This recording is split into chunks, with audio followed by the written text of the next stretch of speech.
কাছে চলে আসলাম, কিন্তু সে বলে দিল যে ডিম নেওয়া যাবে না, তার কাছে ডিম অনেক বেশি আছে। তাই তাকে আর ডিমগুলো দিলাম না।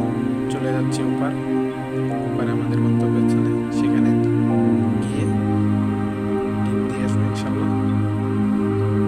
হাঁটতে হাঁটতে ওপার চলে আসলাম আমাদের বাজারে, যেখানে আমার ডিম দেওয়া হতো, সেখানে আস্তে আস্তে চলে আসতেছি। সবাই ছিল সাথে।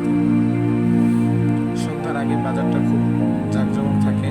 তো দেখতে দেখতে ডিমের দোকানের এখানে চলে আসলাম।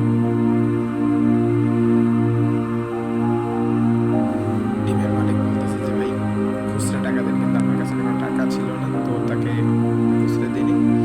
সে আবার এই সবজিওয়ালার কাছ থেকে বললো যে তাকে 200 টাকা দিন, কারণ ডিম ছিল খুবই অল্প, মাত্র 160টা ডিম ছিল। আমাদের এখানে ডিমের দাম খুবই কম হওয়ার কারণে একদম অল্প দামে পেয়েছি, 240 টাকা করে। এবং আপনাদের দিকে কেমন কি যদি জানান কমেন্টে, তো খুব ভালো হতো। এবং তার কাছ থেকে টাকাগুলো নিয়ে আবার বাড়ির উদ্দেশ্যে রওনা হচ্ছে। টাকাগুলো নিয়ে বাড়িতে চলে যাবো ইনশাল্লাহ। মাগরিবের পর আবার অটোতে উঠে বাড়িতে চলে আসতেছি।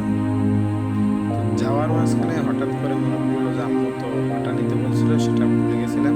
তো আবার রাস্তায় নেমে আটা নিয়ে আবার বাড়িতে যাব।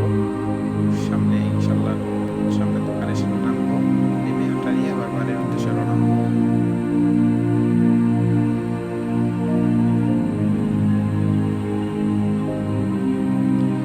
সেই যে রাস্তার কাজ করছিল সেটা এখন আবার নিয়ে যাচ্ছে তাদের গন্তব্যস্থানে। দেখতে দেখতে আমাদের যেখান থেকে আটা নেব সেখানে প্রায় চলে আসছি ইনশাল্লাহ। এই যে আমার এক কাকা, সে আমার খুবই আপনজন, তার থেকে অনেক উপকৃত হয়েছে আমরা। আটার দোকানে চলে আসলাম।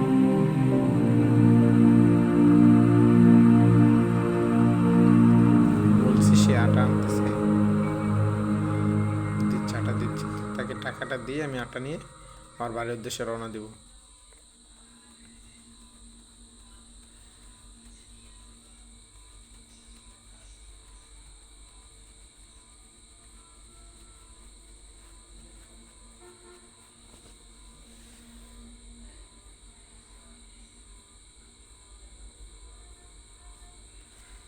আটা নেওয়া শেষ, এখন চলে যাব বাড়িতে।